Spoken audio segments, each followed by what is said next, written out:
you said you have no functioning memory. Like when you're doing your job of voice acting, like you have the script in front of you, right? Right. Okay, so you don't have the memorized lines. Weird. Okay, so I would assume that it's pretty conducive to your occupation. That like I don't have to have a memory; it's right there. Yeah, well, I kind of realized that my ADHD is part of what makes me good at my job. I have ADHD, I have aphantasia. If you haven't heard about this, neither had I until somebody was like, I've got this thing. And then I realized that not everybody in the world thought like me. So I can't picture things in my head. If you say picture an apple, if I like really focus, I can maybe make out like the fuzzy shape of a vaguely round thing, and that's it. Yeah. But what I realize that I do is I translate, if somebody's describing something to me, I translate it into feelings. So when you put that in an acting venue, I'm not acting. I'm feeling the thing for the duration of a take. And you couple that with the ADHD, which means I'm in a soundproof room with no distractions and one thing to focus on, and I hyper-focus my way through my job. It's been very useful, and I didn't realize I did it. Until very recently. It's been pretty cool. As someone who's I'm the complete opposite. What is an apple? How does an apple feel? That was my next question. What's an apple like? Can you put that into words? Challenge. Like, I'm not that versatile. I've got like 3 voices, dude. Yeah, I've never. I always picture it. Like if I was going to say, be frightened. Like there are many different varieties of frightened. Like it's dark and nighttime, you're frightened. It could be anything. And if you were trying to make someone else believe that you are frightened, it's going to be quite performative, right? It's going to be like follow the breadcrumbs to recognize my fear, rather than what I do is like. Okay, you can describe a forest clearing, but what I'm translating that into is, okay, you're in a forest clearing and it's dark. What does that make me feel? That makes me feel like there could be anything lurking out in that darkness. I feel vulnerable. I will be watching my back. I'll be more jumpy. It'll affect my breathing. That's where I take it.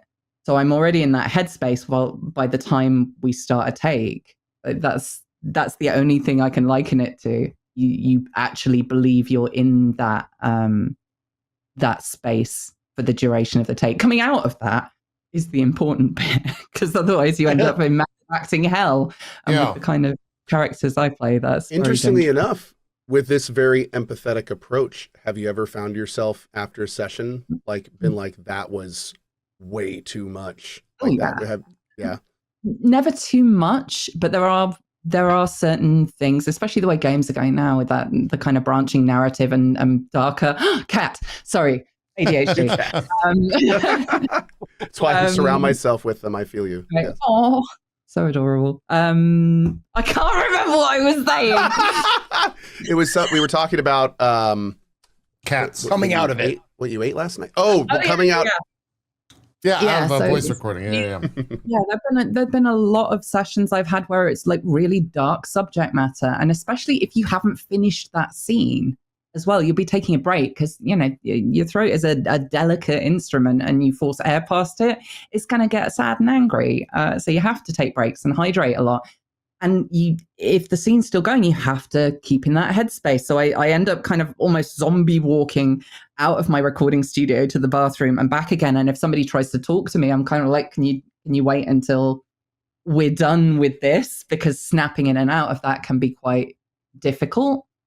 That is very cool. I think what's funny is grounding yourself, right? Yeah. That's the important bit. That's what you just said. I think Christian Bale was doing an interview, and he said something very similar, where he was like, there's some characters that when I'm off the set, I'm still in the space, so I actively avoid other people because I don't want to unload on them in the character. That's wild. Everybody has a different method of doing it, but I come from a psychology background, so I will always try and get into the headspace of a character, and it's very it sounds kind of hippy dippy, but that's the way I do it. Like I want to feel like that person until I need to be me again. I couldn't. It's not acting in the traditional sense, and snapping in and out of it. I don't like doing it unless I have to. But I'm also not going to be, sending weird stuff to people's trailers during. True. Yeah. You don't go that far. Right. Yeah. There's a limit. Did you get the dead crow in your bed? That was from me. I'm not going to go there. Okay. But I do like to listen to music that makes me think of a character. That sort of thing just makes me feel like I'm in the right headspace to bring that to life, because I don't want it to ever feel performative. I want you to believe what I'm doing. Sure. But yeah, if it's been dark, you have to walk around afterwards and come back to yourself. Because if you don't do it's kind of aftercare, right? You have to do the aftercare for yourself, or you end up stuck in the thing you were just doing, and that's not healthy. Yeah. No, that makes absolute sense.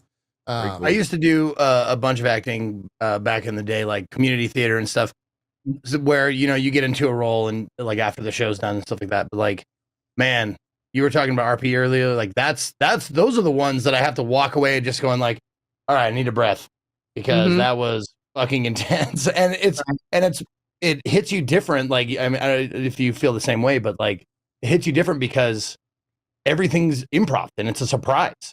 Right. Right. So in a script, what's coming because you've read the script. But in in RP, it's you walk away going I did not know that was going to happen, and it affected me, and I need a breath and a drink of water and a cry, probably. Yeah. Well, I mean, it's a totally different beast, right? Because it's not the same kind of performance, and it's you physically when you're role playing a lot of the time. Yeah. So if you're doing something in just a voice booth, you're very aware that you are safe. And there's equipment in front of you, there's stuff in your eye line. You're more than often than not, you're just reading off a spreadsheet. You don't have a person to talk to. So it's very easy to break the reality lines like that.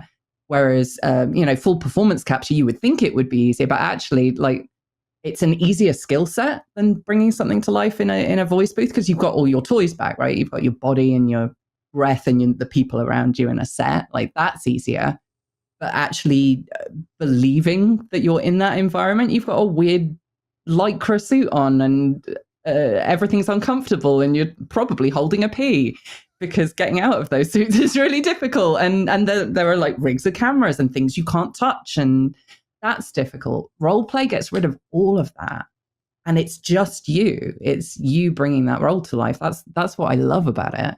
And it's helped me take the pressure, the artistic pressure off my job, because before my job was all my artistic fulfillment. I was all I need is that one job that's going to make me feel like I'm actually a performer, and yay. And now I get to do that as a hobby and do my job as my job. And occasionally they mesh, but yeah, role play gets into your head. You've got to be so careful about bleed, because that's 99% of the drama in role play land is bleed. And it's just communication, right? And being aware of that. Can you define that term a little bit more for people that may not be in the world?